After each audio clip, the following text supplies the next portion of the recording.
Hey everybody, it's Chris Guns. Welcome back to Pro MMA Insider Radio. And I'm about to talk to Mighty Ivan Robinson.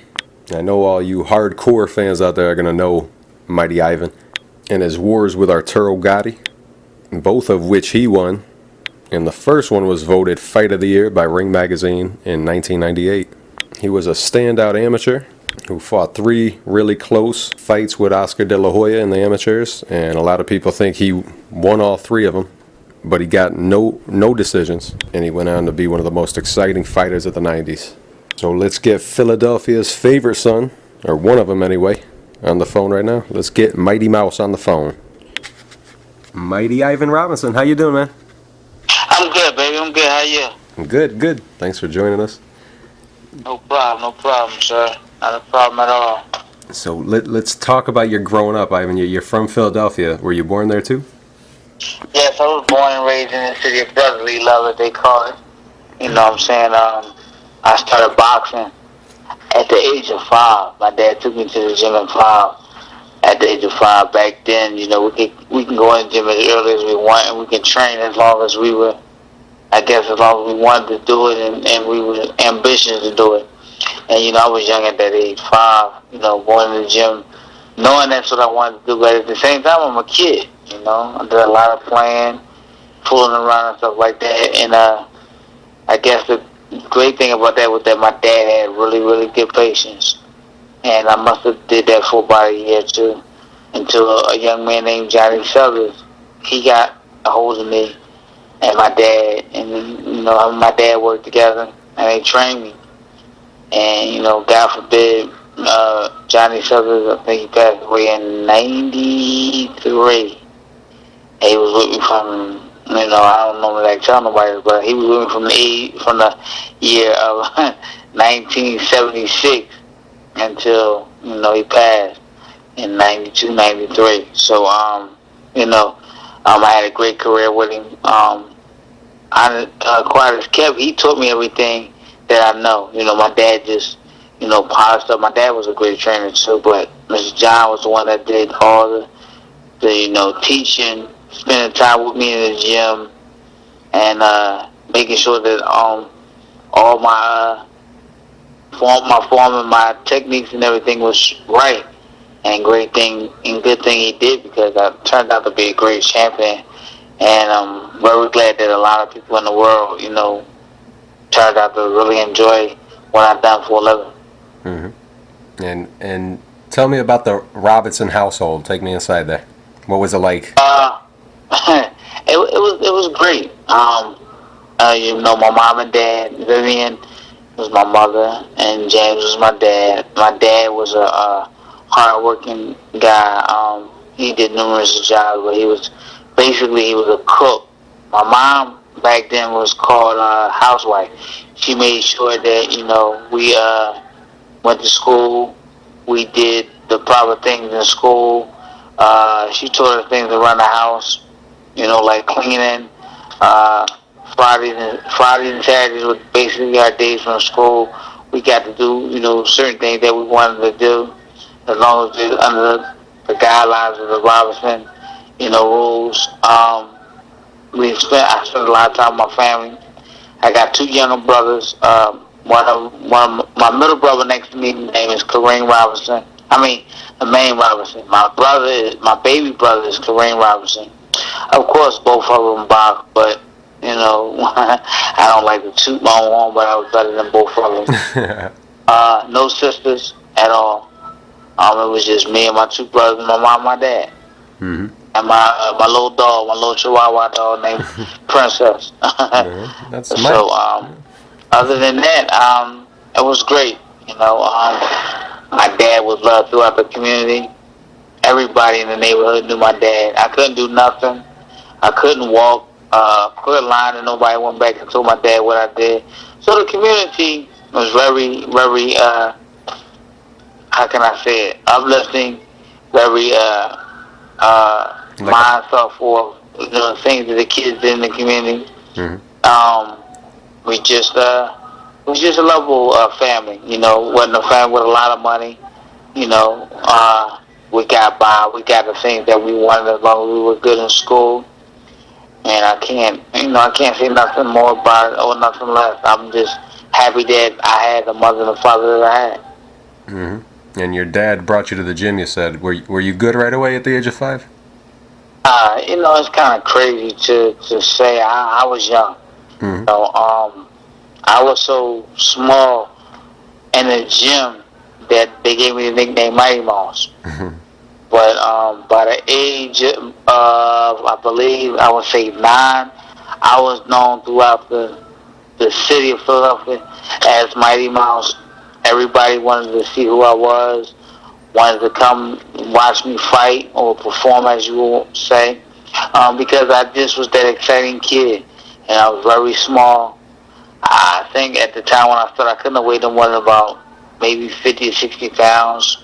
And I was just a ball of fun, a lot of fire, a lot of spunk, and I just loved to compete. But the household, the Robinson household, if you didn't go to school, if you didn't get a good education, if you wasn't doing what you're supposed to do, Pop took that from you. He made sure that if I was going to box, my mom made sure that I worked hard in school.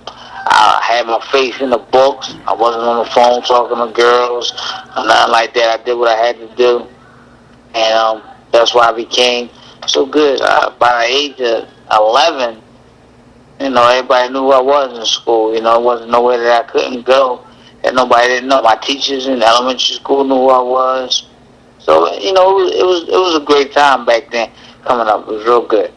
Yeah. Now, who would you see in the gym at that time? When I was in the gym coming up, I used to spar with Myron Teller, which was Margie Teller's oldest brother. I sparred with guys named Choo Choo Charlie Brown. My cousin was Joe and Jeff Chandler. I used to play around with him. I stayed in the gym all the time with Smoking Joe Frazier. I can't remember exactly what age, but I had to talk to my dad. But I know I was the youngest kid to ever go to Greatest Ford Prison and box in the gym. Box in the prison. Back then you could do that. Nowadays, you can't do it. I don't even think they allow boxing in prison no more. Mm-hmm. But at the age, I guess I had to be in my teens, well, my single digits. I was in Greatest Ford Prison putting on a boxing exhibition, and like I said, everybody knew me throughout the city of Philadelphia and probably throughout the tri-state area as Mighty Mouse. So when I went and performed, the guys in prison loved me, man. It was just a great thing. I don't remember it all. I remember a little bit of it, but the remembrance of it that I have, man, it was a great feeling. It was a great feeling to have. Yeah, and that's Greater Ford Prison. That fight fans know that because Bernard Hopkins learned how to fight there. Yeah, ain't no doubt. If I'm not mistaken, I probably was there when Bernard was there. I'm not sure. I never asked him that. I got to talk to my dad about that and ask him about that. But back then they had, a little mat in the center of the floor, and all the prisoners would, gather around to make sure that, we wouldn't fall out or wouldn't run out the little mat area, which was called a ring. And when they performed, they fed us, you know what I'm saying? We got a chance to talk to the inmates and things like that. It was just great, it was a great thing. And my dad, I think we went like twice a month, it was real good. It was a real good situation. And at that age, you were close to Joe Frazier, you said. What kind of relationship did you have with him? Well, Joe was on his high at the time. He was champion, doing things like that. It was just great to go in his gym, train with him, train around him, train around a legend, heavyweight champion of the world, and from the city of Philadelphia, where I was from, man, it was great. But I don't think that, even though it was great training with Joe Frazier and being around Joe Frazier, I think the best training that I had of them all was when I went out to Eastern Pennsylvania when I met Larry Holmes up at Steve Trace camp, and I think that was the best of them all. Like meeting Larry Holmes, being around Larry Holmes, and at that time Larry Holmes was on the rise of becoming heavyweight champion of the world, and it was great. What was it like watching Larry train that impressed you so much? Just being around him, knowing that he did the same thing I did, and his passion was through the roof. You know what I'm saying? I didn't really know nothing about that, but his passion was so high. And then the time that he took to sit down and talk to me, you know what I'm saying, and tell me that I was going to be champ one day, and that he was going to keep his eye on me, he was going to look out for me.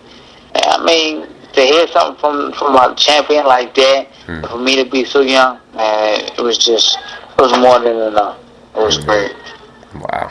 It's great to be. I know, right? Yeah. It's great to be from a city like that.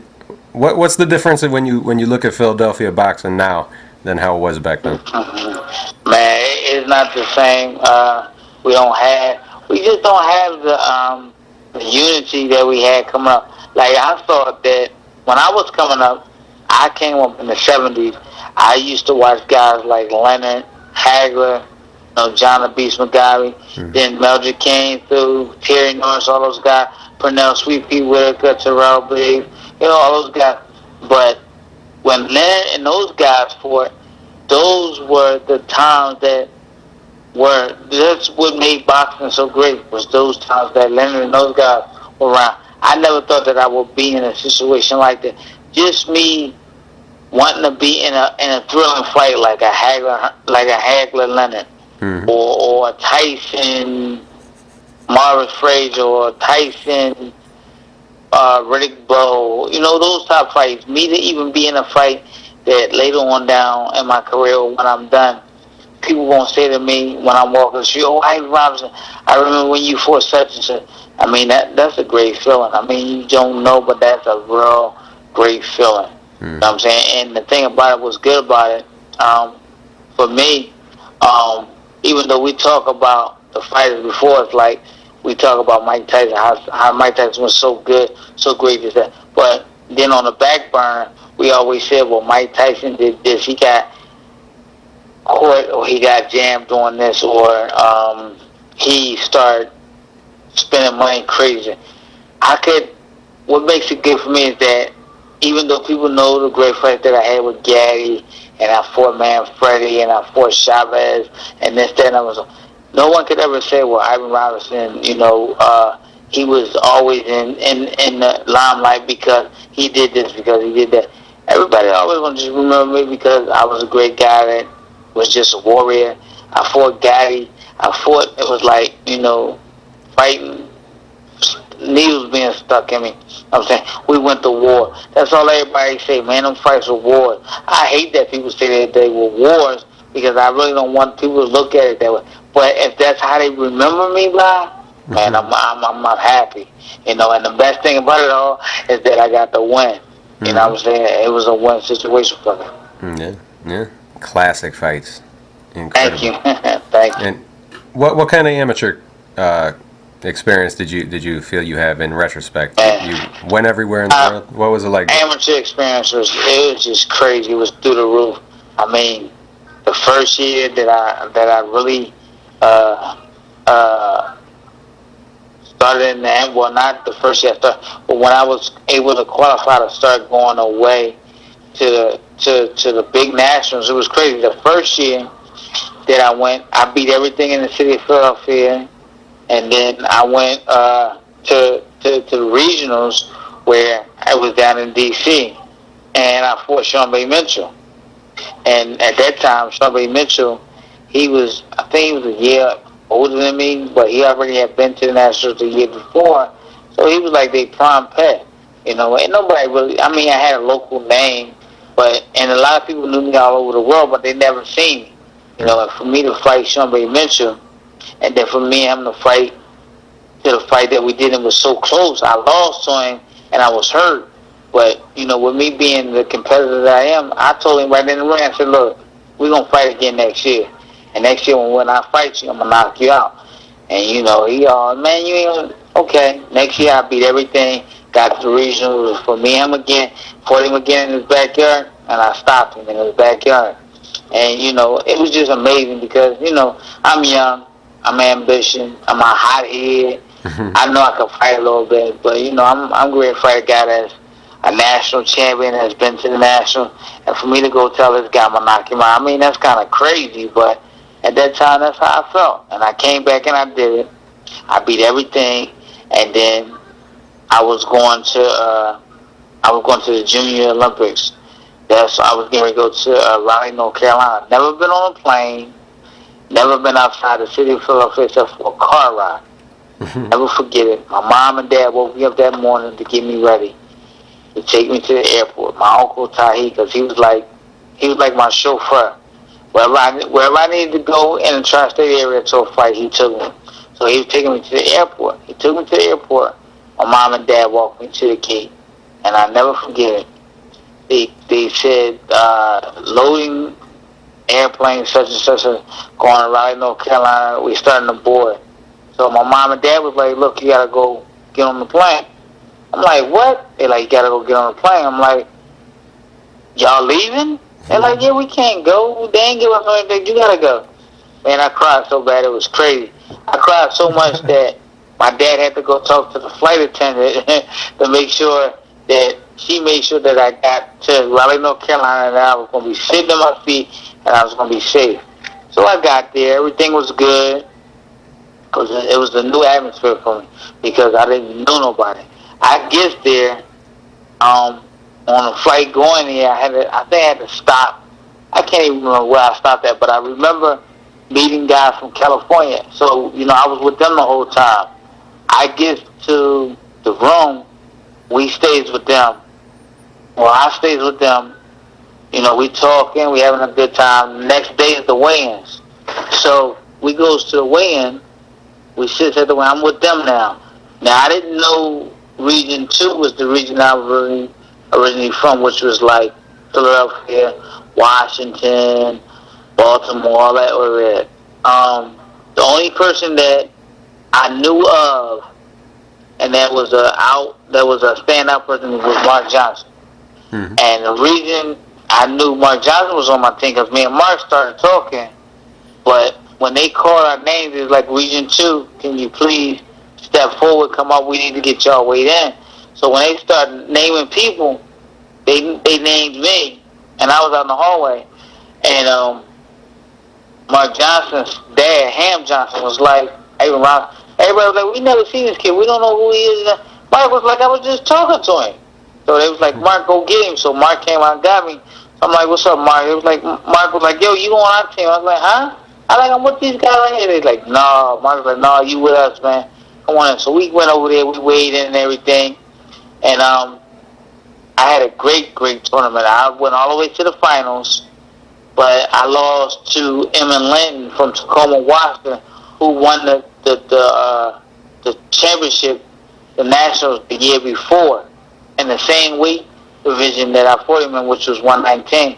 But I thought I beat him, but he was a tall kid. He was a southpaw, and he's from Tacoma, Washington. He was good too, but I still thought I beat him. He even thought that I beat him. But they gave him the decision. So, after that, me and Emmett became real good friends. Yeah. Next year was 89. I went performed again, went all the way, but then I lost. So what I did, that year I could move up to open class. So I moved up to open class, and what happened, Coach Pat Nappy, who was the coach of the Olympic team for God knows how long, he spotted me, and they didn't have a 125-pounder to represent the United States and Canada. So I got the call to go, and that was my first time going out to an international tournament where we was in Canada, and we was fighting against Canada, Yugoslavia, and 2 other countries. I won everything up to the finals. My first tournament, 89, out of the Canadian Cup. I'll never forget it. I fought a kid from Canada. This kid was strong. He was good too. I think he was like 19, and he was like 2-time Canadian champion. And he was real strong. He gave me trouble in the first round, but the second and third round I turned it up, and I won the tournament. I was the first and only American to win a gold medal in the Canadian Cup in like 7 years. So that was a good accomplishment for me, and for me to win my first gold national medal, man, that was great. I couldn't stop calling my mom and dad and telling them about the gold medal, this, that, and that. So when I flew back home, as a guy who was a sports writer named Bernard Fernandez, he covered my career from the time that I won the Canadian Olympic gold medal until God knows Brian, so I finished my pro career. But he was a great guy, man. He used to come to my house every Sunday, talk to my dad and my mom, had coffee with him. I'd be outside playing basketball, football, baseball. He's sitting in my mom's living room drinking coffee and talking. I'm outside playing some other type of sport. And that was another thing that was good about my dad. He understood that I loved boxing and I was good, but he also let me become, he let me be a boy. During the summer, I think I was the only kid that had the whole summer off from boxing. That means I couldn't pick up a glove. That means I couldn't put on no hand wraps. If I ran, I just ran. But I couldn't jump no rope. My dad didn't want to. I couldn't let my dad find out I was doing none of that. Because if I did, he would beat me. So the summer was for me to do whatever I wanted to do. And basically, the summer I did, I played baseball. I played a little bit of football, and I played a little bit of basketball. But like I said, my dad was the hardworking guy of the family. He made sure the family was good, but he also was a very disciplined guy. My dad made sure, even though I wanted to box, he made sure that education was number one. I mean, at the age of 14, 15, my dad had me selling water ices, selling pretzels. All that time. I mean, I didn't mess around and do nothing during the summer. I mean, I stood right in front of my steps. I sold pretzels, water ice, and soda. My dad made sure he taught me how to count money.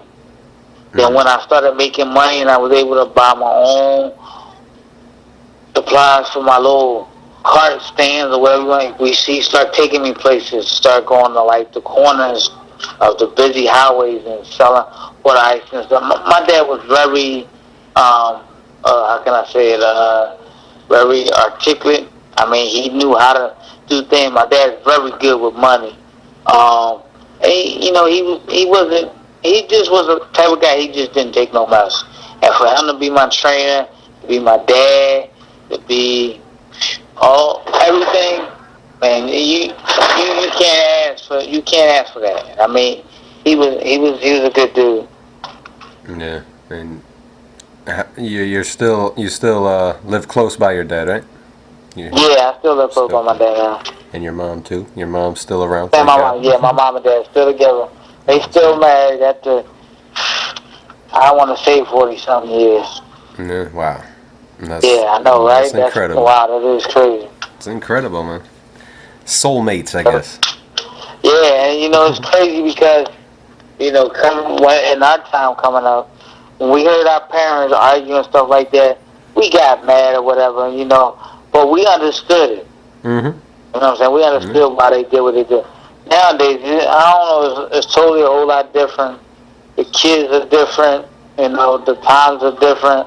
Nothing is the same no more. Yeah. But, you got to live and let live. Like Floyd Senior said, live and let live. Yep. You said it. And you mentioned like going out to California and being cool with Mark Johnson. What do you think of Mark Johnson making the Hall of Fame? Man, I Facebooked him because I've been trying to get his number, but I can't get his number. And Mark always been the type of guy who always stayed to himself. And I mean, Mark was a great fighter. I loved Mark. I loved the heck out of Mark. Mark was like my brother, and it was just great to see him, do the things that he did. I always thought that he would be a better pro than he was an amateur. At one time, I didn't understand why Ham was so hard on him.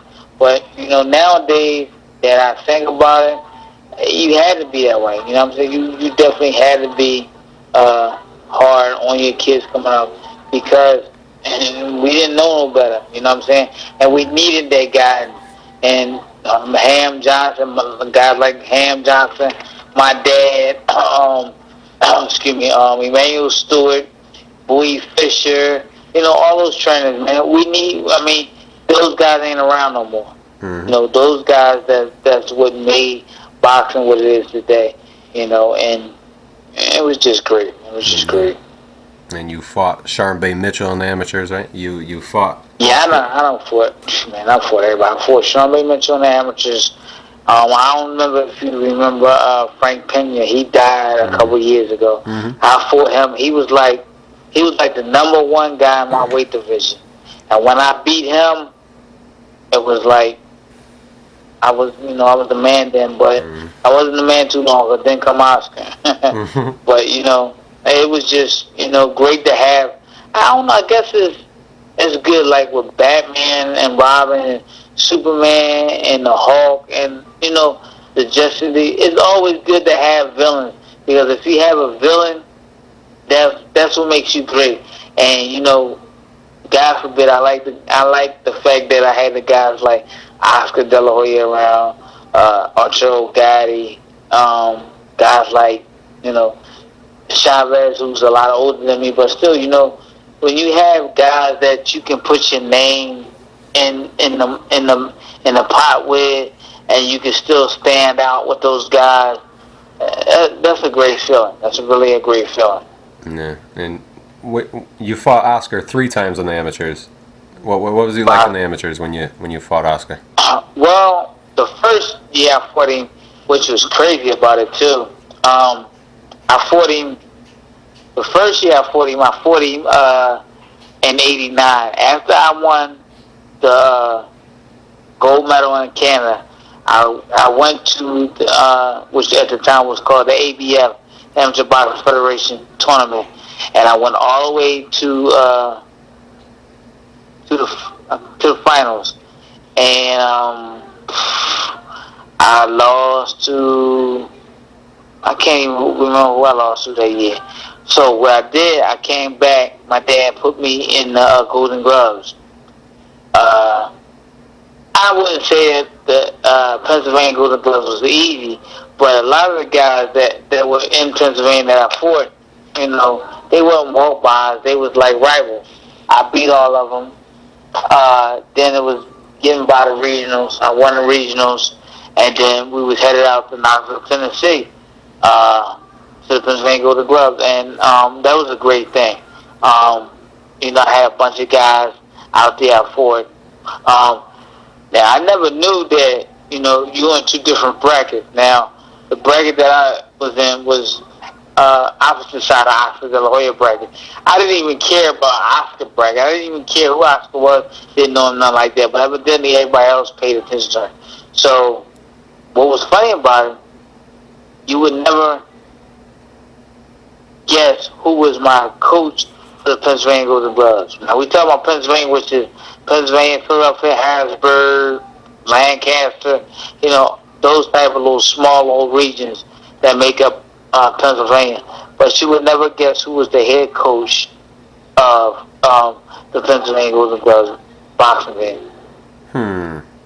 Who was it? Morris Frazier. Oh man, yeah. Now, could you really think by me being a boxer and Marvin Frazier being a slugger, what would Marvin Frazier tell me to do in the ring? No. But it was good having him because he was an icon. His dad was a legend. God rest his soul. But Joe was a legend, and his father. Him. Riding the coattail of his dad. He got a good name. So, make a long story short, Marvin's working my corner the whole fight. A lot of people are like, in my corner, expecting me to win. So, they ride my coattail throughout. But this nemesis is Oscar De La Hoya. We never seen him fight. We didn't even look at him fight because a lot of times I fought before him, and he would fight after me. And after I fought, my thing was get back to your room, eat, and get rest, because I fought at 125, but I always weighed like 119, 120. So I never had a problem making weight. That wasn't a problem. So After he wins and I win, I find out who I'm fighting. I goes back to the room. I don't want to hear nothing. I just go back to the room and lay down. So Marvis and them stayed behind. I guess they was getting a scoop on his kid. So Marvis told me that the kid was real strong from his left side, which that means Oscar had a real. For some reason, they say he was a converted southpaw. Mm-hmm. He was very strong from his left side. He had a great left hook. He had a tremendous jab.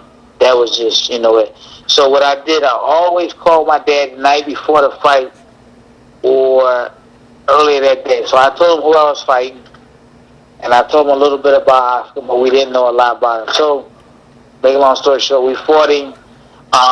The fight, like I said, everybody knew about Oscar, so for some reason he was like the favorite. So I got a shot on TV. I didn't even know it. I got a shot on TV, and God forbid, my dad just happened to turn it on, and he seen me fighting. And he was really, really upset because he said that I know how to fight without my dad. I was just that type of guy. I knew how to fight. I always knew how to adjust. And he said that I didn't make the minor adjustment that I needed to fight to beat Oscar. But I thought I beat him because I thought I landed the more punches. I thought I landed correctly. And Clayton, of course, he hit me with some good shots. But I think out of the 5 fights he had, I think he knocked out like 3 of his opponents. So I wasn't even supposed to be in 2 rounds with him. Mm. But I fought hard.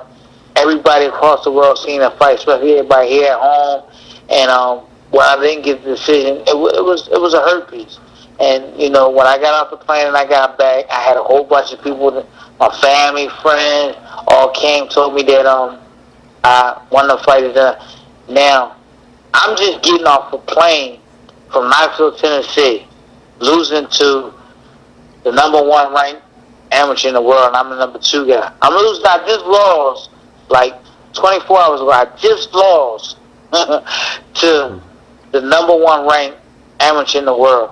I get home off the airplane in Philadelphia to greet my dad and my mom and all my friends. And you know what the heck my dad tells me I have to do?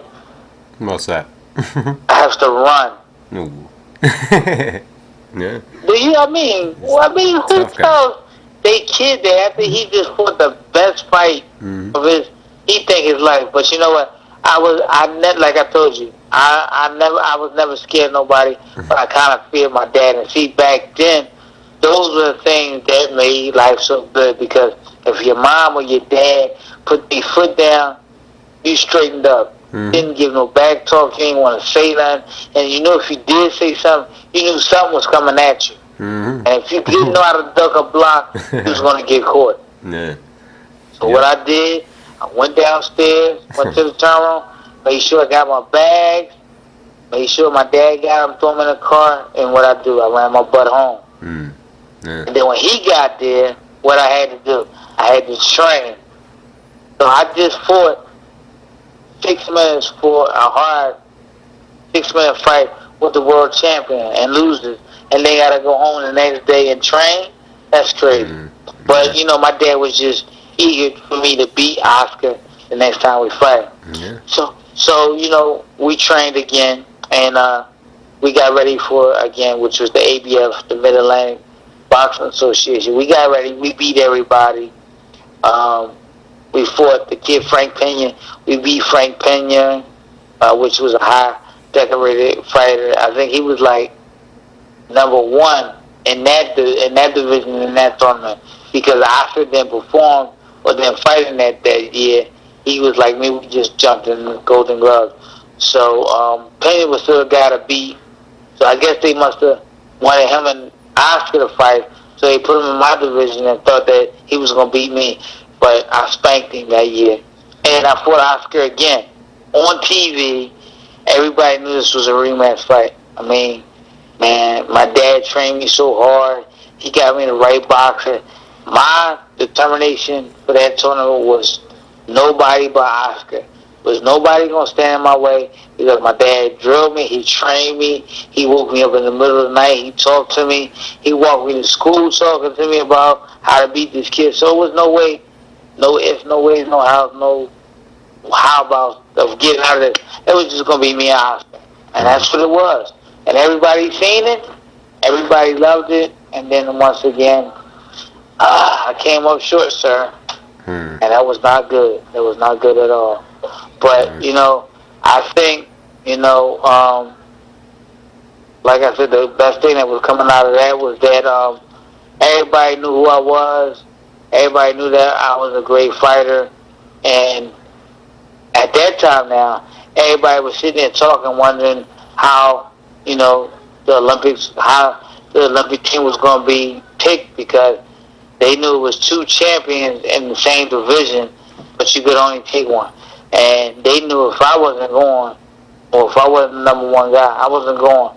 So, I had to work hard again. And God forbid this time, we both were at-large guys.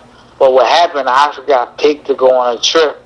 I think he got picked to go on a pre-Olympic trip or something like that. He got to go on. And he went out there, he won it. So I got a chance to fight in the Mid-Atlantic tournament and hopefully win a gold, which I did.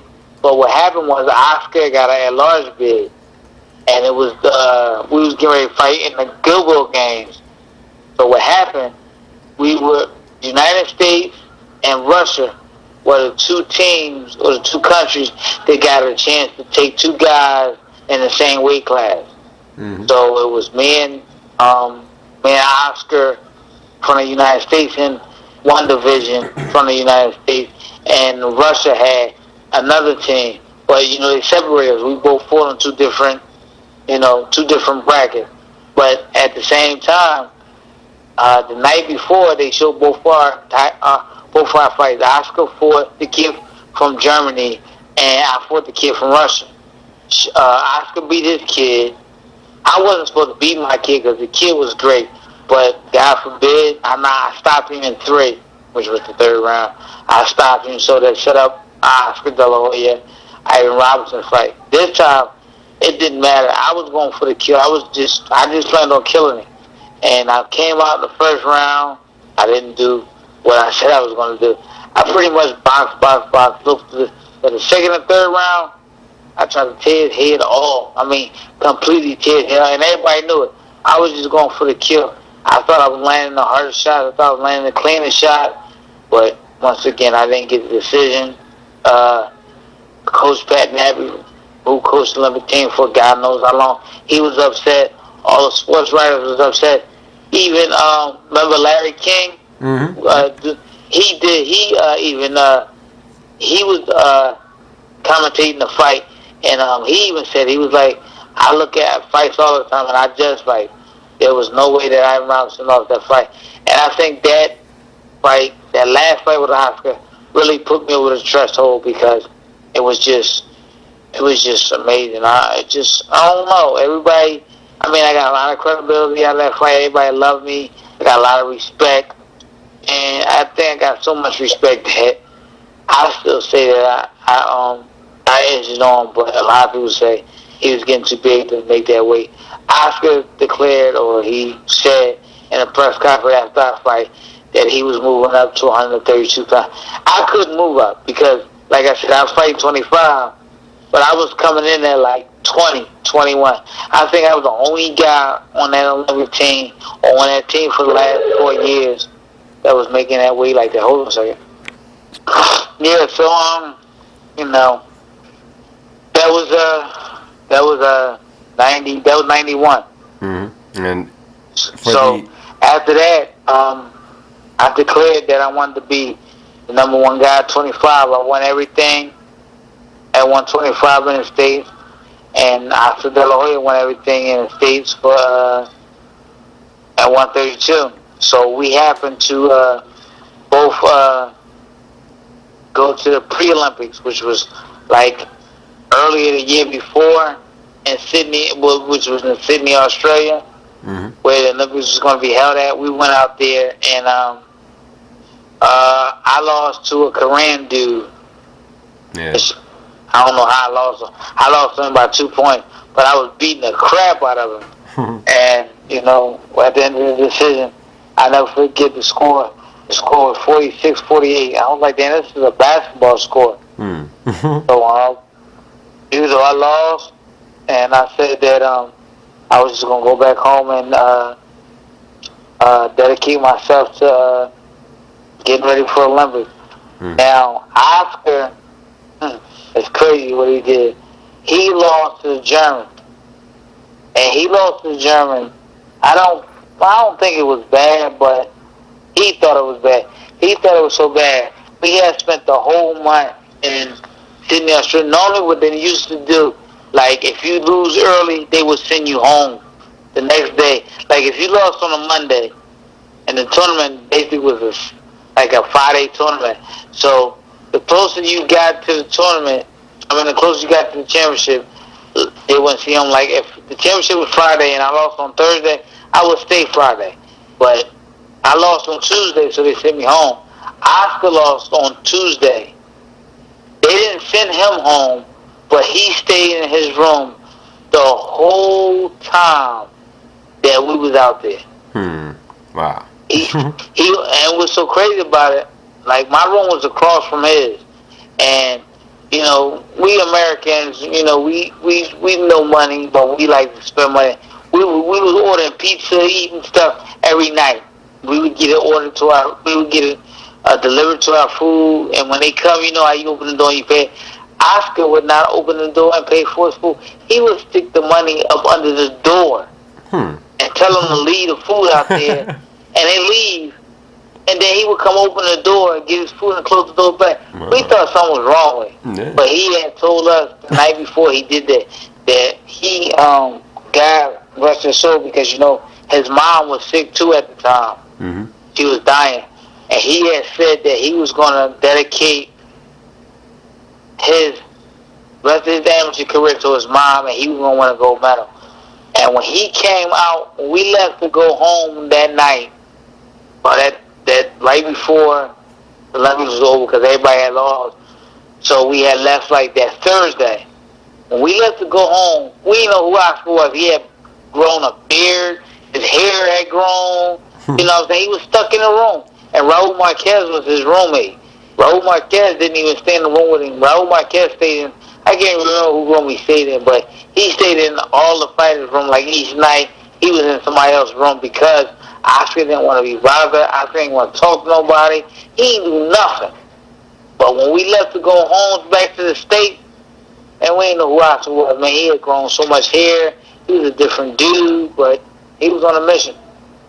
You know, and you know, he did good because evidently he made the Olympic team and he won a gold medal.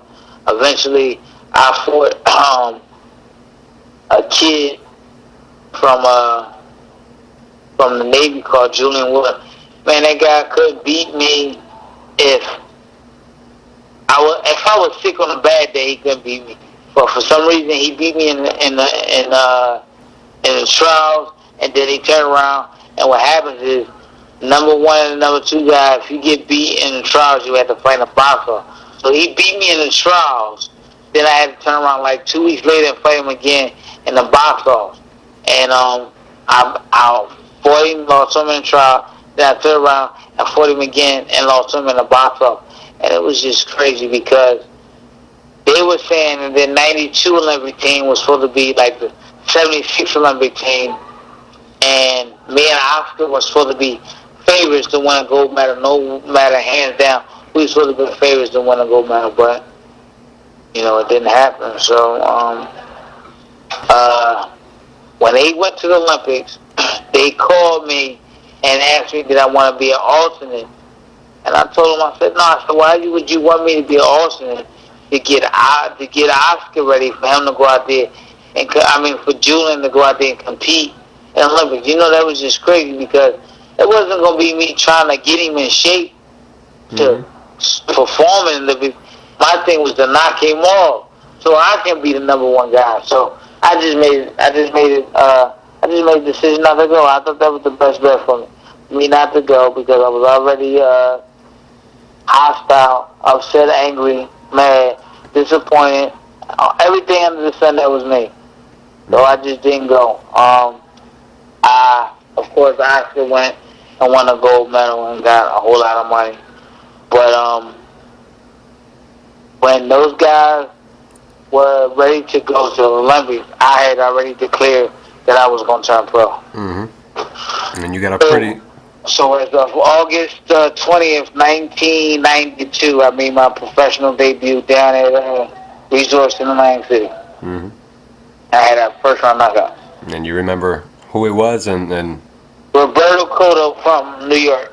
Yep. And how did you feel getting your first pro victory?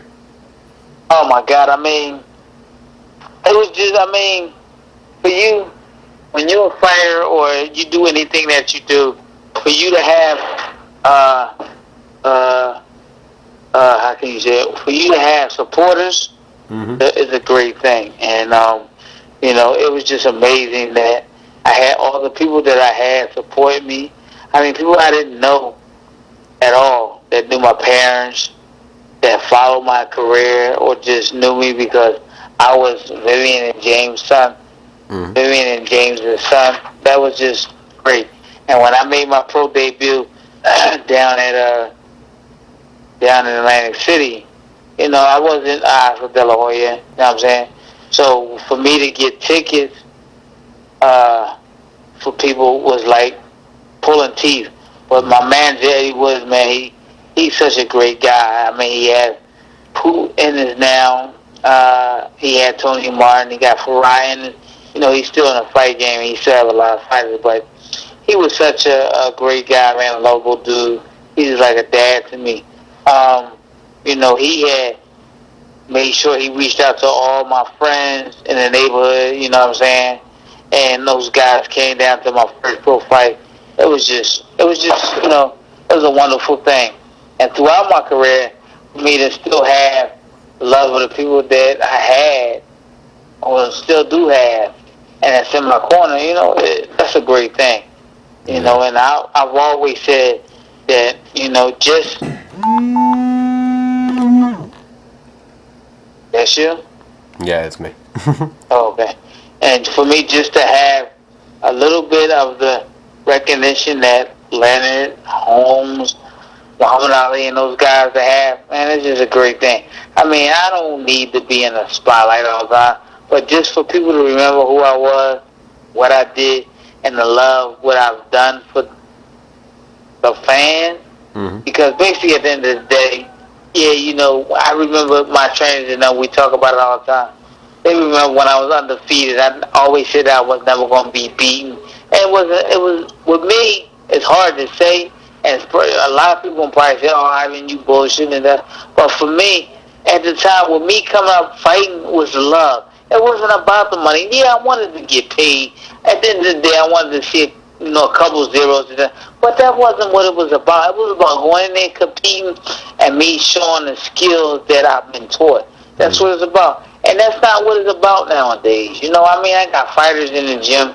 I mean, I got guys in the gym that's like 20, 21 years old. They think they know more than me. Yeah. I'm saying, like, oh, coach, you can get, won't you come on here? Let me show you something. Let you show, what are you going to show me? You can't show me nothing. I'm trying to show you. So what you talking about? You going to show me? If you can show me something, you don't need me then. That's what I tell my fighters every day. If you feel as though you got to come in the gym and you got to show me something, don't come. I mean, I'm up to, you know, taking advice. I'm up to hearing stuff because in the fight game, you never, ever going to learn this fight game because there's too much to learn. So I'm willing to learn something from my fighter. But when you get into that mood that you talking about, well, you get in the ring with me, let me show you, then you know what? We don't need to be together no more because that's just disrespectful. That's going out your character, and that's not me. Like I can never. My son is a great basketball player. He's going to get great throughout the years as he get older. But I can't tell him how to dribble a ball because I don't know. I mean, I know how to dribble and I know how to shoot because I play. But things that he learned, I don't know nothing about it. So it's nothing I can tell him. All I can do is get him in shape. I got a conditioning coach working with him. I'm saying he goes to the conditioning coach 3 times a week. I'm saying I run with him You know what I'm saying? But I can't really tell that man what to do because I don't know the game like that. And he can't tell me what to do about boxing because he don't know. Mm-hmm. You know? Yeah. So, Yeah. but, yeah, man, I had a fabulous career. You know, and that's another thing. My dad always tell me, we talk all the time. He always tell me, he said, you know, you fought some great fights. I take nothing away from you with that. But he always say, my greatest fights were always early in my career. I guess because I was so young. I did so much. I was so animated. I was such a buzzsaw. You know, and there are a couple fights that I remember, like this kid named Kevin Marston that I fought on I think either USA or ESPN. The kid was like 14 and 6 or 14, something like that. I think I was like 12-0, and he was. I was young and up and coming, and I was kind of high. And this kid had been around. He fought a lot of kids, but he was like on the downside of his career. And he had said to me, and said to my trainers, and he said, "You really think that your kid at Robinson is gonna beat me? I'm an older guy. I've been around." He said, "If this kid beats me, I'm retiring." You know. So I never really knew that until after the fight. So you know, we went in the fight, and you know, we fought. Now my attributes for me being young as a young fighter was that I was young, you know, athletic, agile, and I had very quick hands. I wasn't a big puncher, but pretty much if I could connect, I could get you out of there. You know what I'm saying? And you know, the kid was a southpaw. He was giving me trouble, and you know, and that's one thing I said that I learned and I loved about my dad.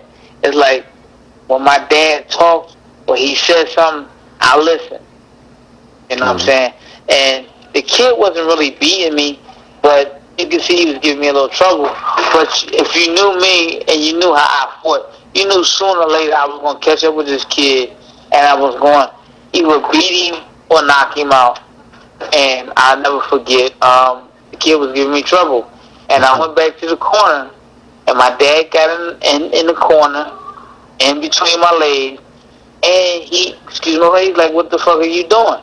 You messed around with this kid." I mean, go in there, like I said, my attribute was that I had quick hands, and I don't know what it was, but I could throw a 20-punch combination in the split of a second. That's just how quick my hands was. And my dad told me, he was like, "Look, you sitting there bullshit with this kid. You gonna let this kid beat you when you should be getting your hands off, hitting him with combinations, backing him up, and I guarantee you, if you put your punches together, you can knock this kid out." And it's like, whatever my dad said to do, or he asked me to do, I went out there and I did. And he asked me to do it, and I went out there and I did it. And I knocked the kid out. And at the end of the fight,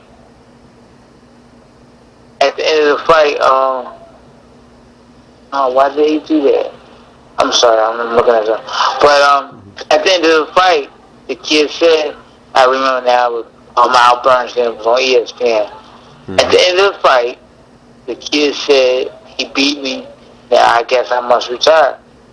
And like I said, I never knew that. He never said it to me, but evidently he said it to somebody, and it got back to my dad. And my dad told me, he said, "You know what you did?" I said, "No, what you talking about?" He said, "You did what I asked you to do, and on top of that, you went and you retired this kid." I was like, "What?" He's like, "The kid retired." Like, stop playing. I'm serious. The kid retired. And I found out later the kid did retire. But, you know, I looked at that as a good thing, but I didn't look at it like, I beat the kid up and made him retire. I just, you know, did what I was supposed to do. And I guess the kid felt as though he had no choice. You know, he couldn't do nothing. And once I picked it up and I stepped it up, it was just a wrap. He couldn't do nothing. So that was that. I don't know if you remember it wrong or if they got it wrong, box rec, but it looks here like you knocked the guy out in one round. I don't know if you know that. Maybe your dad was yelling instructions from the corner. I knocked him out in 1 round? See, I ain't know that. I thought he knocked him out in 2 rounds. In your head, you got it where it was a tougher fight than it was, but you retired him because you destroyed him. Wow. You're better than you thought you were. Yeah, right? So when you first turned pro, you were trained by who was your trainer? Well, it was crazy because, of course, Oscar signed a big lucrative deal for I think $1 million or something like that. Mm-hmm. And Oscar was the number 1 guy, and I was the number 2 guy. People didn't think that I was going to get a whole lot of money because I didn't win the gold medal. And honestly, like I said, at that time, I didn't expect to get a lot of money. It was just about being in the spotlight, being on TV, getting the recognition that people seeing who I was. So I wasn't really expecting to get no money, which I would have loved to get money, but that wasn't my expectation. My expectation was turn pro and making money. Well, the guy Eddie Woods that I told you was around me since I was 13. Mm-hmm. He was with my dad every day. With me every day, he used to come by. At that time, he used to drive a big Lincoln, and he came around every day. He used to get me, take me wherever I wanted to go. He used to come to the gym.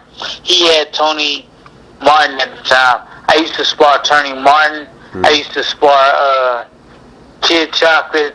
I sparred Meldrick. I sparred his brother Myron. I sparred what did I spar? I sparred a guy named Gregory Tutt. Man, I sparred a lot of people. So I was already getting the experience that I needed, getting ready for as a pro. Mm-hmm. So what happened? My manager Eddie, he knew that I was worth money. Now he was a business guy. He was the treasurer of 107, local 107 here in Philly. So he had some money. He wasn't a rich guy, but he had money. And I guess he felt as though he couldn't give me the money that I needed or the money I was worth. So he got this lady from, I want to say she's from Burlington, New Jersey. But she lived in Burlington. She had a house out in Bridgegate, New Jersey. So I'm going to say Bridgegate, New Jersey, out there by Atlantic City. And she had a company in Jersey called Mother's Kitchen. It was a big cheesecake factory. She owned the whole joint. So she had a lot of money. So we were trying to find out exactly what type of money that we were worth. This and so, they looked out for me. They got me a car. They put me in an apartment, which I already had bought my apartment before they decided to take over the payments or do whatever they did. But at that time I had got a sign-on bonus, which they said I wasn't even supposed to get a sign-on bonus. I got a sign-on bonus for $50,000. So a kid, 18 years old, I wasn't 18. I was 19, gave it turned 20. A kid 20 years old getting $50,000, that's a lot of money. Mm-hmm. That's a lot of money for a kid. What I did, I've never been a greedy dude. And my dad and my mom always say, that's my problem because I'm not a greedy dude. I try to help as many people as I can. Now, fighters only have 2 trainers and a cut man. I had 3 trainers and a cut man and a manager. I had my dad, I had Odell Cassidy, and I had my original trainer, Johnny Southern, which he passed a year and a half later. And then I had the famous cut man, Eddie Aliana, my corner. So I had a great team. I had a great team, and I felt as though being a champion or wanting to become a champion, you only can surround yourself with the best. And that's what I did. And like I said, my manager, Eddie Woods, was a great dude because he took care of Eddie Aliana as far as the cut man. I paid my 3 trainers, and I paid my manager. So, it was good. And the thing about it, the $50,000 was a signing bonus. But what I did, I took the signing bonus money and I paid my team. I gave them I think I gave my dad.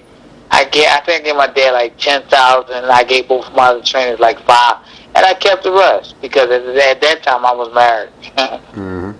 So and my daughter was born. So me and my wife, we did the right thing. We took care of each other. We took care of our house, our home, all that. So, I was good. I didn't have no problems. All I had to worry about was just boxing. And that was a good thing. That was a real good thing. Yeah, and you mentioned how you grew up sparring Meldrick Taylor and his brother too. But what was it like sparring with Meldrick Taylor? Well, me and Meldrick didn't spar that often because Meldrick was always, Ludu and them always had Meldrick in camp. And I think that was a great thing, and I was wondering when I was going to get a chance to do that too. For one, we lived in the city of Philadelphia. Philadelphia was a very hostile city. You try not to get, you try not to get pulled into the day-to-day situation that was going on in the city, as far as like hanging around with bad guys. Not exactly doing what they do, but just hanging around them. And, I wasn't that type of dude because basically all I did was train, spend time with the family. And, I went out every now and then. And I was never the type of person that shied away from fans because I looked at it like this. Fans got me to where I was at. You know what I'm saying? If it wasn't for the fans coming supporting me, paying their money to come see me, and taking a liking in me, not just in Philadelphia, but throughout the world, I wouldn't be who I am today. You know what I'm saying?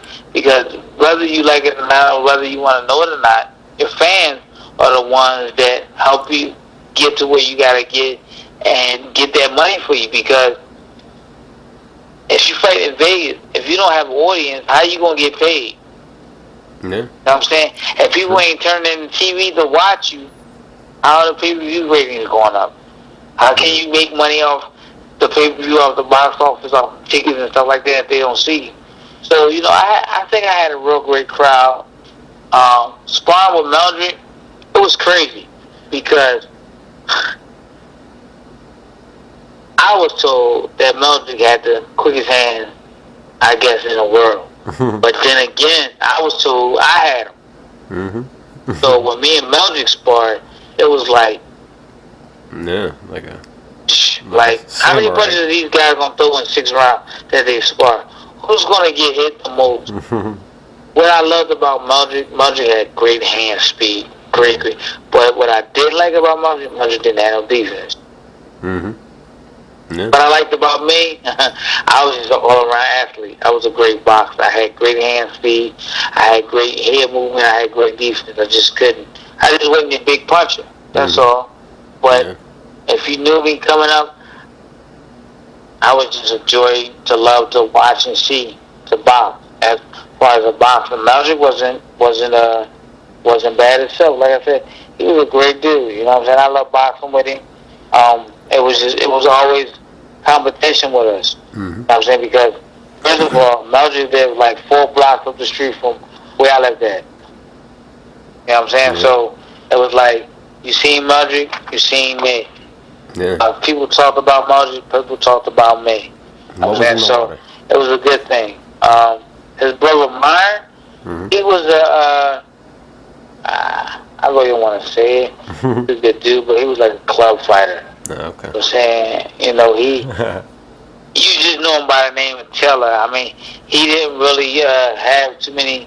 I don't even really think if anybody knew Myron to have great fights in his career, you just know him, like I said, by the name of Teller. But he's a great dude.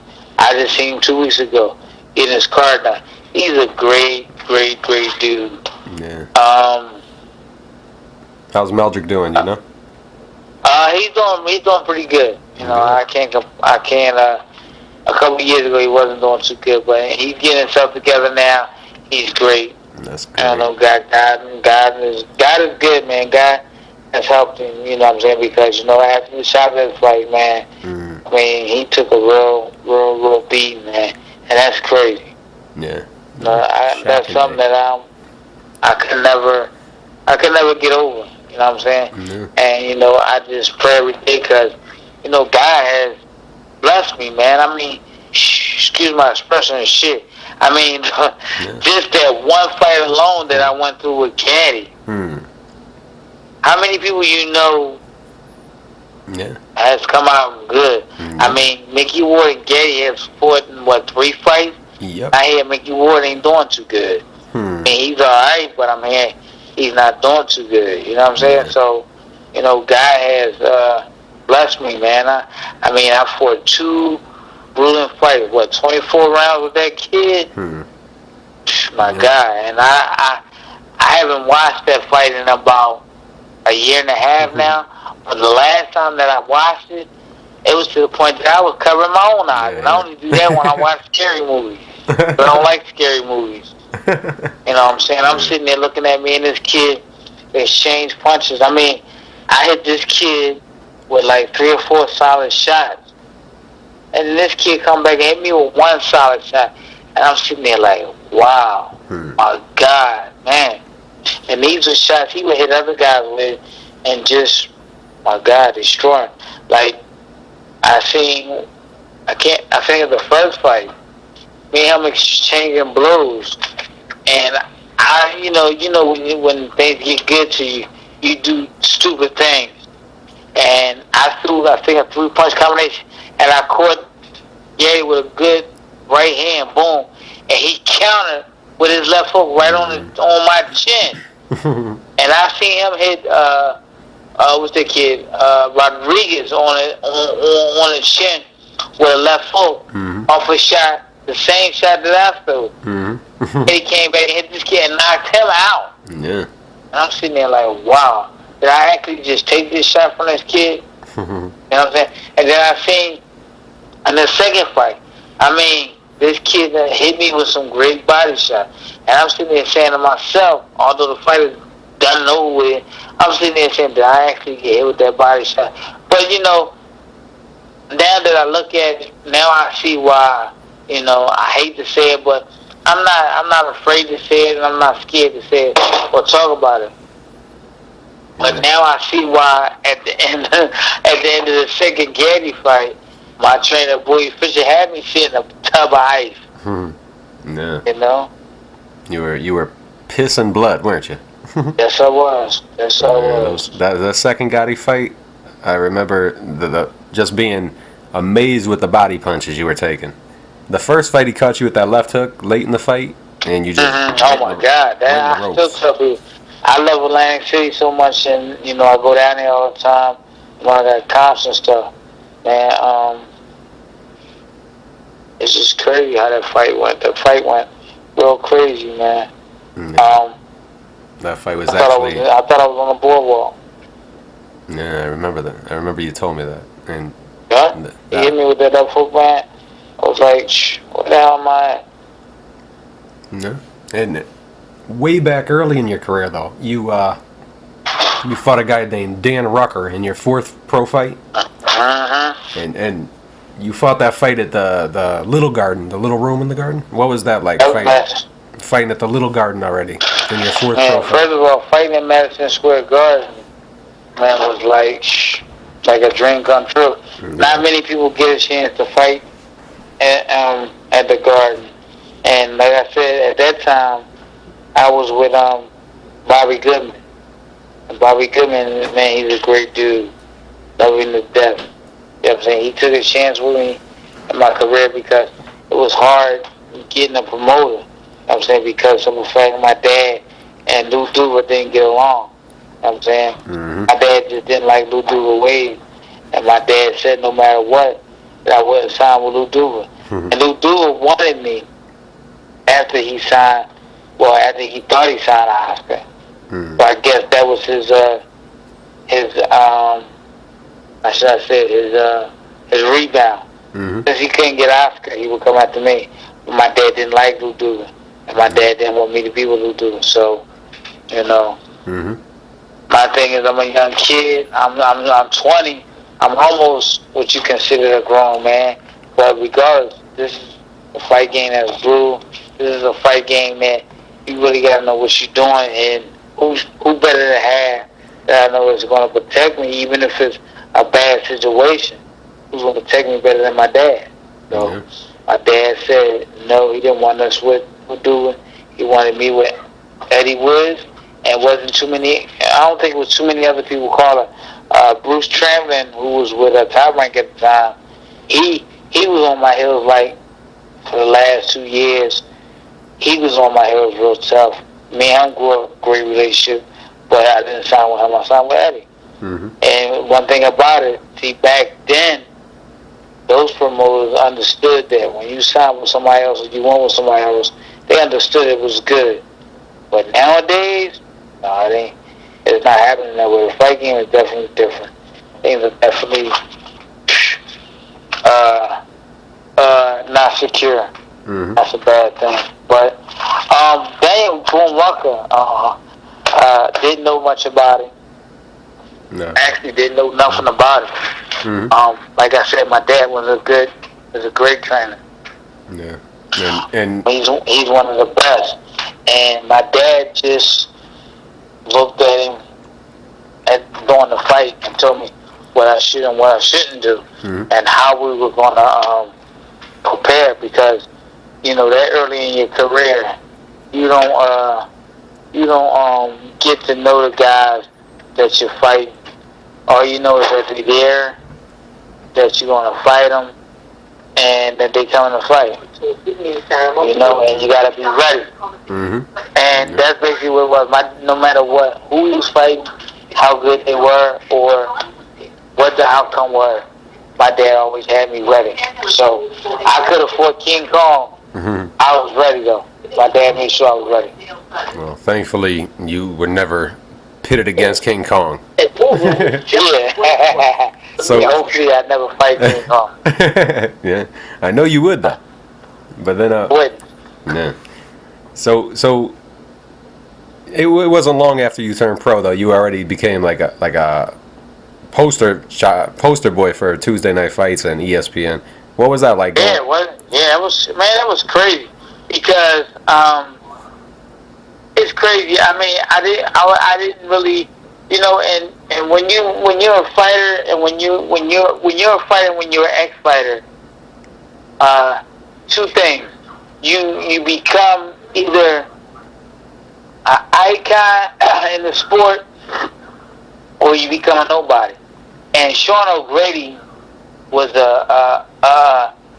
I don't want to say a Gaddy, because he fought nothing like Gaddy, but he was like a Gaddy because he was a guts and war guy. Mm-hmm. And he could fight a little bit. So Sean O'Grady had a little reputation. Mm-hmm. And I grew on his reputation.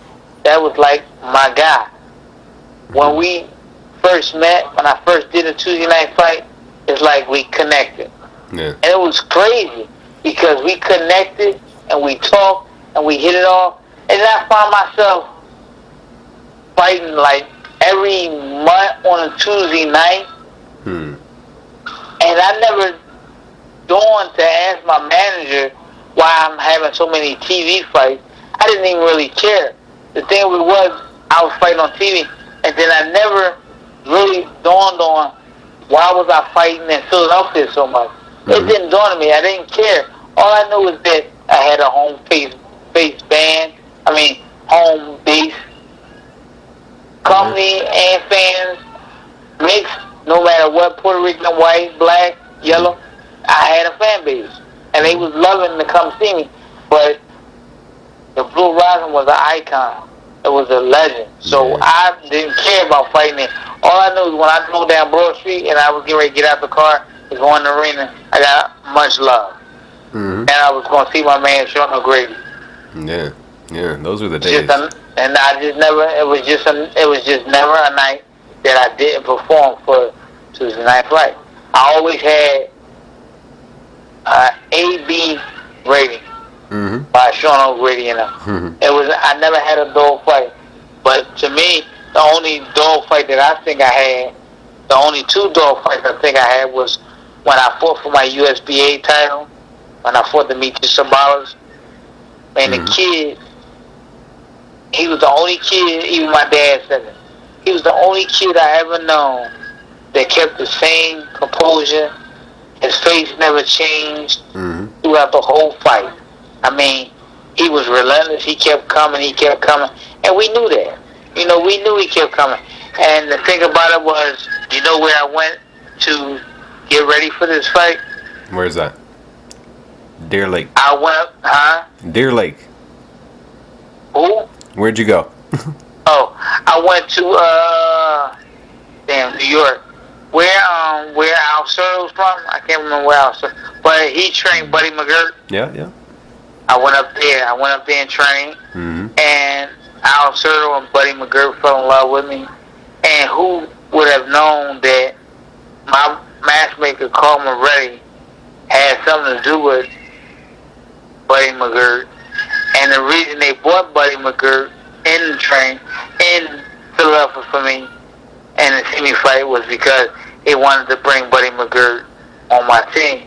But at the time, I didn't have enough room, and I didn't want to be snotty to my team or be big-headed and be talking about moving people around. So I stuck with the guys that I was with from day one. Mm. But I think it would have been a good addition to have Buddy McGirt because why? Even though Buddy McGirt was the same size I was, I think. No, I think I was talking about McGirt. He boxed real good. Yeah. And ironically, he was the man in Arturo Gotti's corner when you fought Gotti. Yeah, well, he came after after me and Gatti. Oh, did he? But, yeah, he went in the corner when I fought Gatti. Oh, okay. My bad. But, me and Buddy McGirt got into it because, because when Buddy McGirt came into Gatti's career, people said that Buddy McGirt changed Gatti's life. Mm-hmm. He did. Yep. But still, I say that Buddy McGirt would have never beat me. Mm-hmm. Never beat me. Gatti, he wouldn't have did nothing. Because you couldn't tell Gatti nothing to beat me. Just couldn't. Mm-hmm. And Buddy McGirt had that squabble. Mm-hmm. So, and I was hoping for a third fight, which I knew wasn't going to happen because I beat Gatti twice. Why would he fight me again? Yeah. I know I wouldn't, but it would have been nice, but it didn't happen. Yeah, so you were the reason. Kind of glad it did. Because excuse my expression, them goddamn punches, them first two fights is enough for a lifetime. Shit. Yeah. Yeah. So you're fighting on Tuesday night fights on ESPN and then you fight. I remember you fought Demetrius Sabalos. What happened in that fight? That was the first time you were cut in a fight, wasn't it? Yeah, that's the first time I was cut in a fight. But you know what? It's crazy how even my ex-wife, all my brothers, my two brothers, I don't have no sisters, but I call them my guys. Anybody that know me know that I'm a punk. Like, I don't like no pain. I hate to be sore, but everybody always asking how was I fighting. Man, look, I don't know. God put me on the earth to become a fighter, and that's what I became. Now I'm a regular dude. I don't know, but that cut was something kind of crazy. That you cool with? You alright? Alright. That cut was something kind of crazy because I never been cut before, and it was just new. But God forbid that I worked through it. I did what I had to do. He, like I said, he never changed his facial expression. Yeah. He just always had that stone face killer attitude. Mm-hmm. And he just kept coming. And we tried to boxing, but that's one thing that people critique me on. And I'm not the type of person that get mad if you critique me and is a right thing. Only way I get mad if you try to put me in a situation or try to blackball me or make me out to be something that I'm not. Anybody tell you, I know you know that for yourself because you've been around the game a long time. The only thing I considered that was wrong with me was that I was the type of guy, I could box your brains off. I could be boxing your brains off for for God knows how long. And just for some reason, I would get macho, and I would just have to, bite you. Like the whole game plan with Getty was to box his brains out. He couldn't box us. It was no way he could box us. But, right before the fight, I don't know what the heck happened. I don't know if I sniffed some angel dust or something happened, but right before the run out, I told my team, I was like, all right, we fighting this guy. What? We fighting this guy. Man, we been boxing all week. Well, we don't know nothing about him. We ain't gonna fight. Man, see us guys later. We fighting this guy. And I went in there and I fought him. It was the same way with Sabalos. I think I boxed Sabalos superb for like the first 3-4 rounds. And I don't know what happened. I don't know if I got cut, if I got caught. I don't know what happened. But I know it was like I was in cement. I start being right there, start slugging with him. And that wasn't a good thing. But the thing about that was that I had the quicker hands. And regardless of what you said about me, I was always the better technician of any fighter that I fought.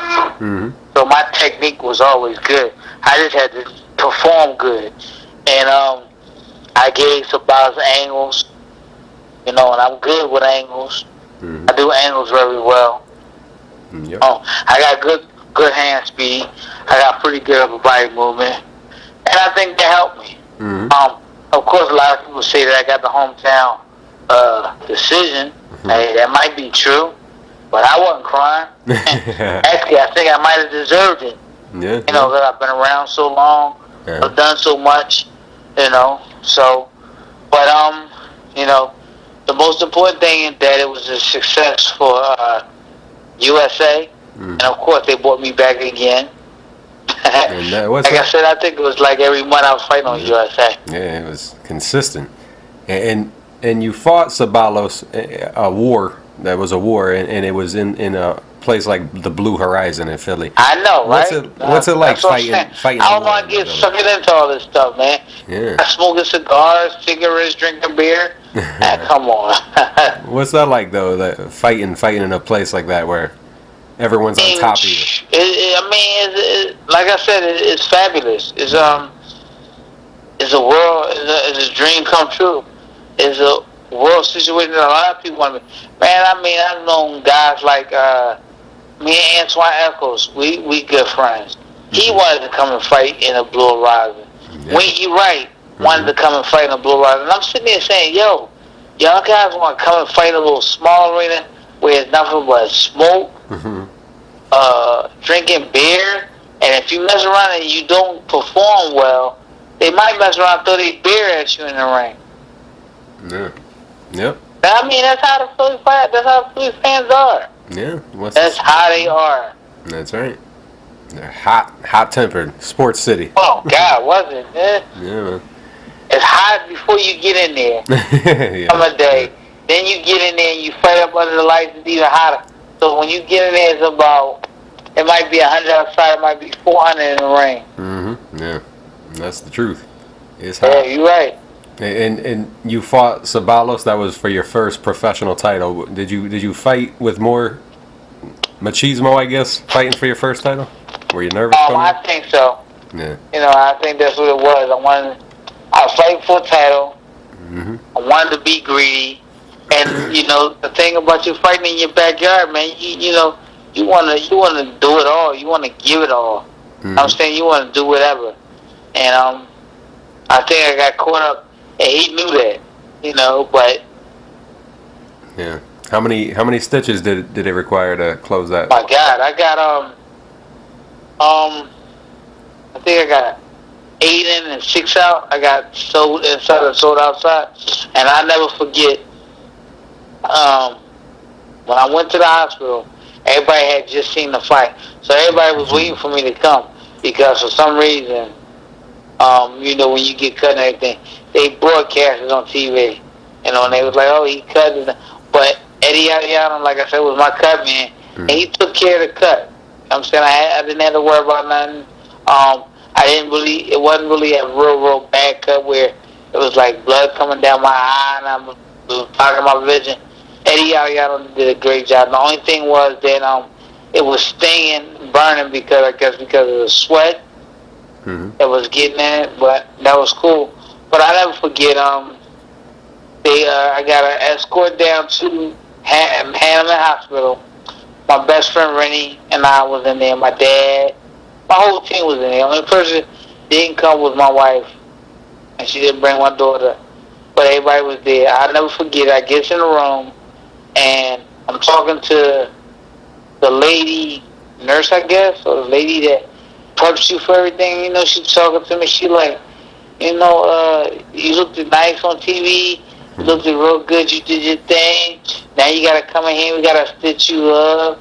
So I'm like, I'm really saying to myself, will you just shut up and get the work done?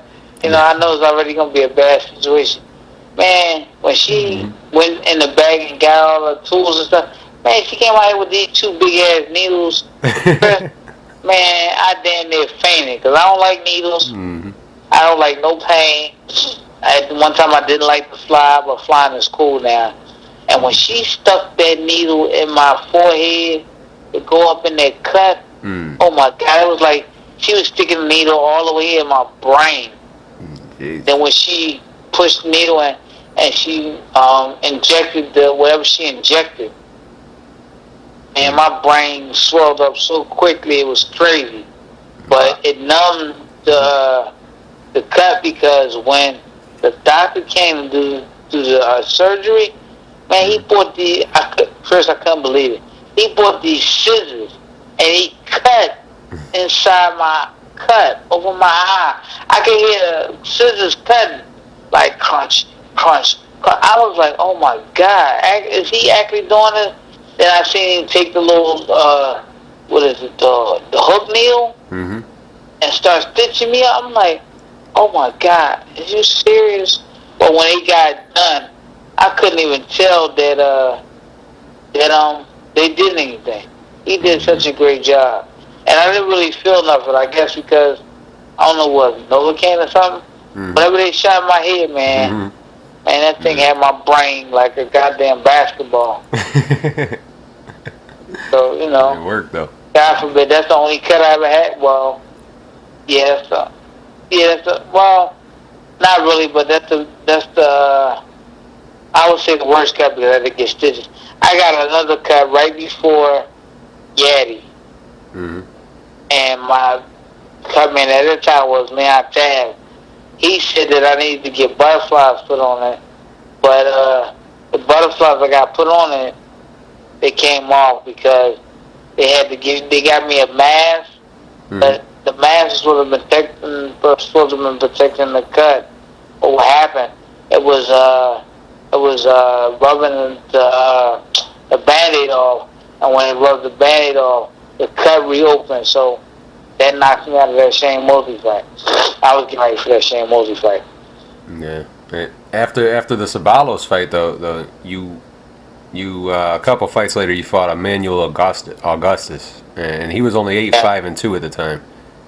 You didn't know 8-5-2 he was, and no one could have known he was going to be as tough as he was. What'd you think when you're fighting a guy 8-5-2 and he's ends up being Emmanuel Augustus?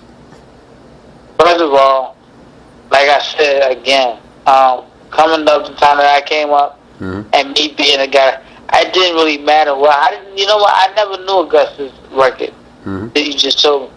I never knew his record, and I never knew he was that tough.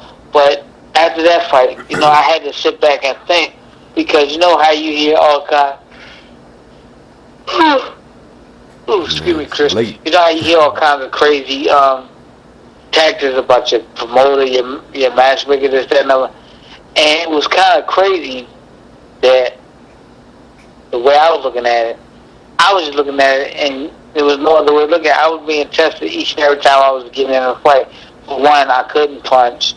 For two, I think that Carl Moretti and Bobby Goodman knew that they had something great on their hands, but they didn't know how great, so they wouldn't have knew how great unless they tested the waters.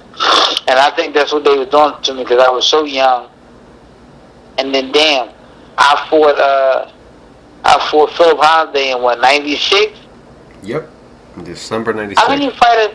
How many fighters do you know get a world title shot in 4 years of their career? Yeah. Yeah.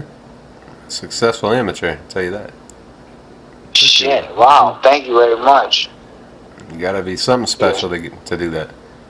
Huh? You gotta be something special to do that. Plus, the fans loved you. Yeah, definitely. I'm just a lovable guy, Chris. All the type of stuff don't really, bug me too much. But now that you said it, you mentioned it, I really got to think about it. I mean, I feel as though I was really pretty decorated. I just didn't know how to go about it or think about it. Yeah, I guess you can't at the time, You can't think about it. Yeah. It does something to you when you start thinking. Yeah, but see, that's why you sort of have good friends like yourself in guys' corners, like young fighters like myself that was coming up at the time or coming up now, because you don't want to exactly miss out on what's happening later than get what you're supposed to get at the time. Which trust me, I don't regret my career, not one time. The only thing that I do regret is that the simple fact I went through what I went through with my parents for 8 to 9 years, and then I let my dad go. Because I still sit to this point. I was just talking to the young lady about last night. I still say, if I would have never got rid of my dad, I'd be undefeated, and I probably would still be fighting right now. I probably would have messed around and fought Mayweather maybe a year or two ago. Yeah. What kind of relationship did you have with your dad when you got your first title shot with Philip Holiday? Well, me and my dad wasn't together. I got rid of my dad after Emmanuel Augustus fight, and I still believe that's why I lost that world title fight, because we had Tommy Brooks, and Tommy Brooks didn't know what he was doing. Yeah. So you. But Tommy Brooks he was just coming off that high with Junior Jones beating Eric Morales. I mean, Mark Antonio Barrera. Yeah. Yeah. So, the camp looked at it like, look, what other decorator trying to have besides, Tommy Brooks? So I went along with it, but it was a bad thing to do. And what was camp like with Tommy Brooks? Camp was crazy, because basically I never spent no genuine time with Tommy Brooks, because he was with Junior Jones all the time, and they trained separate from what I did. I trained with Purnell, Gaddy, Harvey Pena. Wow. And somebody else I can't remember. Oh, David Tour. That's some incredible camp right there. What was that like, training with Purnell? What? Man, that camp was crazy as all heck. That camp was crazy. Too much to juggle, right? We boxing Purnell. Yeah. I'm saying, man, oh my God, it's just a crazy camp. No, it's They're not all like, getting into. What's sparring Purnell like in 1996?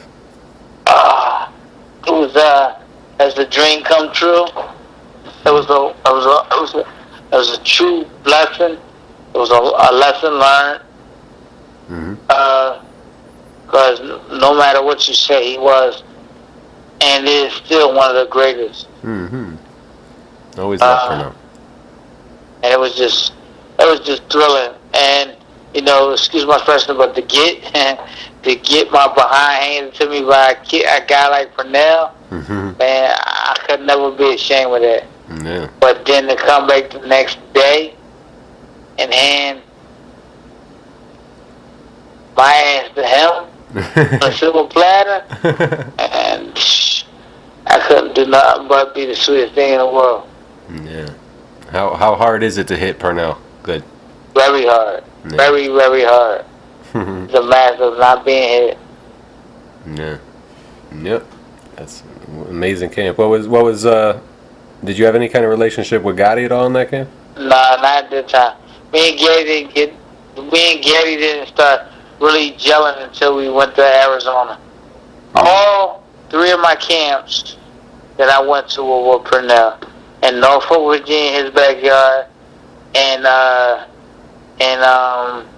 Arizona, and in San Antonio, where for my first time I got to meet David Robinson, my brother. Yeah. Wow. So incredible camps, huh?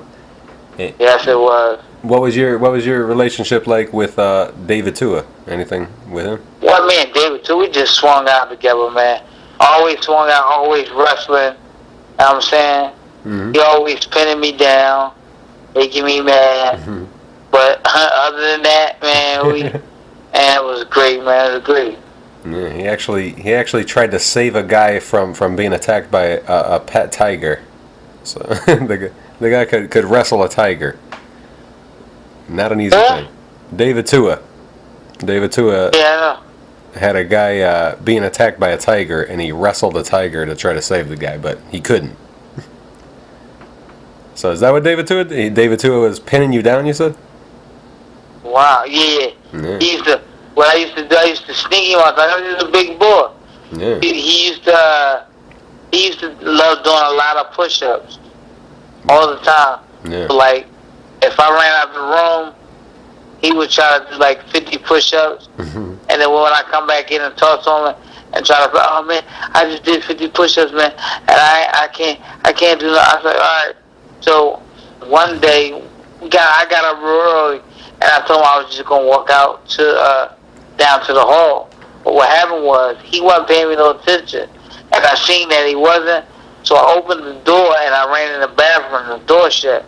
As soon as he went to go do his push-ups, I jumped off the bed and jumped on his back and was trying to wrestle with him. No, I can't wrestle with his big ass. And he flipped me over, and I bounced off one bed onto the next bed, and he waited for me to come down. When I came down, he just stayed right on top of me and wouldn't get off. I was like, yo, I can't breathe, man. I can't breathe. He was like, I was like, get off me, man. He's like, no, I'm not letting you go. I said, man, I cannot breathe. He just held me down. I had to fuck around and call Lou to come get me because he wouldn't get off me. Embarrassing. This guy, humiliating. But he lovable by heart, man. He's a real lovable by heart. Yeah, great guy. Yeah. Tell me about the fight with Philip Haldane. You get to the fight and you got your new trainer. What's it like, Tommy Brooks in your corner? Take me through that fight. I just was gonna go in there and well, basically when you a seasoned pro, and for some reason I was being called a seasoned pro before I even turned pro. But at that age, by that stage right now, excuse me, I'm 23 and 0. Ain't really too much Tommy Brooks can tell me. I mean, I was telling Tommy Brooks in the final week or two of the camp, I was telling Tommy Brooks exactly what I was going to do to counter Holliday's arsenal. What he was going to do. It was nothing that was too enhancing to remember. It's that he threw a lot of punches. A lot of punches. And he didn't fight you. Tireless guy. He rode bikes and marathons back in South Africa. Yeah, that's what he did. And none of that really mattered to me. I guess what I loved about it, regardless of when people say I couldn't break eggs and none of that, what thrilled me, what really made me notice that everything was good around the world and what people know about him, his manager was still scared of me. Even though he was the champion and I was number one, his trainer was actually afraid that he was going to lose his title. Yeah. And honestly, he should have. Yeah. Should have. That belt should have been strapped around my waist.